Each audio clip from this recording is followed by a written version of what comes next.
গত কয়েক সপ্তাহ ধরে চ্যাম্পিয়ন্স ট্রফিতে অংশগ্রহণ নিয়ে পাকিস্তান ক্রিকেট বোর্ডের সঙ্গে বৈরিতা চলছে ভারতীয় ক্রিকেট বোর্ডের। অবশেষে জট কাটল এবার। ভারতের চাওয়া গতবারের এশিয়া কাপের মতো চ্যাম্পিয়ন্স ট্রফি হোক, অর্থাৎ টুর্নামেন্টের ভারত তাদের ম্যাচ তৃতীয় কোনো দেশে খেলবে। এমন আবহে পাকিস্তানও শর্ত জুড়ে দেয়।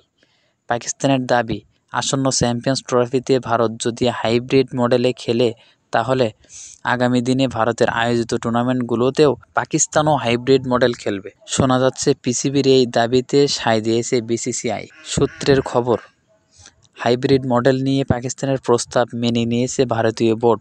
শুক্রবার 6 ডিসেম্বর এক প্রতিবেদনে এ খবর দিয়েছে এনডিটিভি। বৃহস্পতিবার আইসিসির চেয়ারম্যান হিসেবে প্রথমবার দুবাইয়ের কার্যালয় পরিদর্শনে যান বিসিসিআই সচিব জয় শাহ। সেখানে গতকাল বৃহস্পতিবার পাকিস্তান এবং অন্যান্য বোর্ড সদস্যদের সঙ্গে তিনি বৈঠক করেন। তারপরেই চ্যাম্পিয়ন্স ট্রফি কোন প্রক্রিয়ায় হবে তা নিয়ে আলোচনা হয়।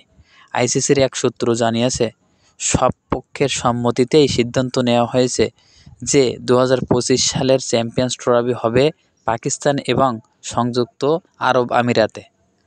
ভারত দুবাইয়ের ম্যাচ খেলবে। আইসিসি মনে করছে এতে সব পক্ষের দাবি মানা হলো। অন্যদিকে পাকিস্তানের সমর্থকরা বলছে এতে বিসিসিআইয়ের পরাজয় হয়েছে, কারণ ভারত পাকিস্তান খেলতে না এলে ভবিষ্যতে পাকিস্তানও ভারতে খেলতে যাবে না। আর এর দাবি 2027 সাল পর্যন্ত মেনে নিয়েছে বিসিসিআই। 2026 সালে টি-20 বিশ্বকাপ শ্রীলঙ্কার সঙ্গে আয়োজন করার কথা ভারতের। সূত্র অনুযায়ী ওই বিশ্বকাপে কোনো ম্যাচ ভারতে খেলবে না পাকিস্তান। এছাড়াও আগামী বছর নারী ওয়ানডে বিশ্বকাপও রয়েছে ভারতে। সেই টুর্নামেন্টের জন্য নিরপেক্ষ কোনো ভেন্যুর ব্যবস্থা করতে হবে পাকিস্তানের জন্য।